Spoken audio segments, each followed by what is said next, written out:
Praise the lord. సర్వ సృష్టికి ఆధారభూతుడైన యేసుక్రీస్తు శుభనామములో మీ అందరికీ కృపా సమాధానములు విస్తరించునుగాక. ఈ దినపు యేసయ్య జీవపు మాట. రోమీయులకు రాసిన పత్రిక 6వ అధ్యాయము 13వ వాక్యభాగము. మిమ్ముని మీరే దేవునికి అప్పగించుకొనుడి. యేసయ్య వైపు చూచుచు, యేసయ్య అడుగు జాడలలో నడుచుచు, యేసయ్య వైపు చేతులు చాపి, యేసయ్య తట్టు హృదయమును త్రిప్పి, యేసయ్య కృపలో వర్ధిల్లుచున్న నా దేవుని ప్రియ దైవ జనాంగమా, ఈ ఆత్మీయ పోరాటములో, విశ్వాస యాత్రలో మనమందరము ఆయనకు సంపూర్ణముగా అప్పగించుకొన వారమై ఉండవలెను. మనలను మనము సంపూర్ణముగా ఆత్మ ప్రాణ శరీరములను అప్పగించుకొని ఆయన పాదముల ఎదుట లొంగిపోదము. అవును ప్రియులారా, శరీర దురాశలకు లోబడినట్లుగా చావునకు లోనైన మీ శరీరమందు పాపము ఏలనీయకుడి. మరియు మీ అవయవములను దుర్నీతి సాధనములుగా పాపమునకు అప్పగింపకుడి.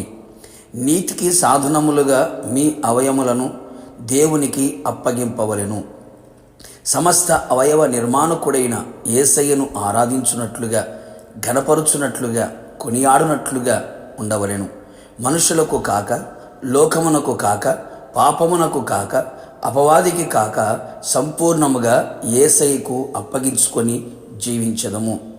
మీరు పాపమునకు దాసులై ఉంటిరి గాని ఏ ఉపదేశ క్రమమునకు మీరు అప్పగింపబడితిరో దానికి హృదయపూర్వకముగా లోబడిన వారై పాపము నుండి విమోచింపబడి నీతికి దాసులైతిరి. ఇందుకు దేవునికి స్తోత్రం.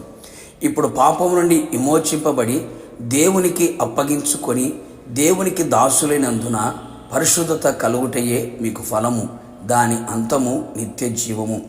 నిత్య జీవము గలవారమై ఇహపరమందు ఆయనతో జీవించున్నట్లు ఆయనకు అప్పగించుకొనేదము. అంతేగాక మనము అప్పగించుకున్న దానిని రాబోచున్న ఆ దినము వరకు, అనగా ప్రభువు రాకడ దినము వరకు ఆయన కాపాడును కదా.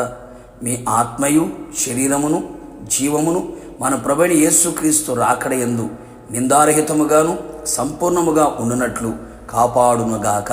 అంతేగాక మన మార్గములన్నీ ఆయనకు అప్పగించదము.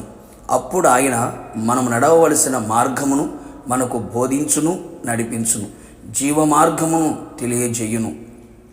దేవుని కృపకు అప్పగించుకునేదము. అవును ప్రియులారా, ఆ కృప మనల్ని బలపరచును, బలహీనతలో శక్తిని ప్రసాదించును, బలవంతునిగా చెయ్యును, సమస్తమును చేయునట్లుగా చేసి ఆయన కొరకు ప్రయాసపడునట్లుగా చేయును.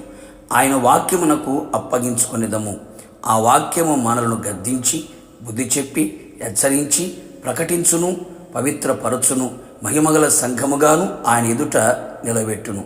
అన్ని వేళలా మనము ఆదరణ, ఆరోగ్యము, ఆనందము, ఆత్మాభివృద్ధి, ఆశీర్వాదమును కలుగు చేయును. కావున దేవుని ప్రియులారా, మనము సంపూర్ణముగా ఆయనకు అప్పగింపబడిన వారమై వధువు సంఘముగా సిద్ధపడి మధ్యాకాశములో ఆయనను ఎదుర్కొనేదము.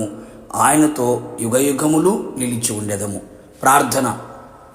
ప్రేమ, కృప, కనికరము కలిగిన మా ప్రియ పరలోకపు తండ్రి, నీ పరిశుద్ధమైన పాదములకి కృతజ్ఞతాస్తుతులు చెల్లించుచు ఉన్నాం.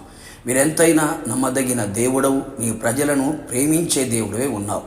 మమ్ముని మేము సంపూర్ణముగా మీకు అప్పగించుకోవడానికి కృప దయచేయమని ప్రార్థిస్తున్నాం.